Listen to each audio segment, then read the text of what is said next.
In this video, I'm gonna show you how to use multiple Facebook application in your Samsung mobile phone. For this, first of all, we have to open our mobile settings, then scroll down and find out the option Advanced Features. Here you go. Tap on Advanced Features. And now you can see there is an option Duel Messenger. Tap on this. Not only Facebook account but also you can copy any of your social media application.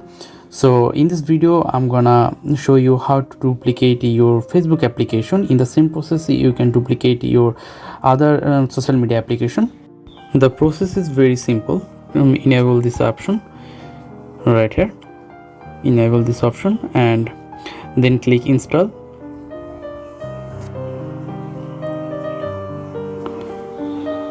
Wait a moment. A copy of our Facebook application has been created, so let's prove it. Here you can see I have two Facebook application, so I open my one Facebook application.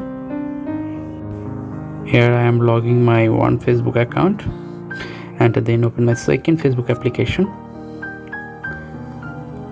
and here you can see there is a no account login. I can log in any account here if I want. So in this process you can easily duplicate your Facebook application and use two Facebook accounts at a time. So I hope you understand the video. If you have benefited from this video, please like this video and subscribe to the channel. So goodbye. Thank you. Have a nice day.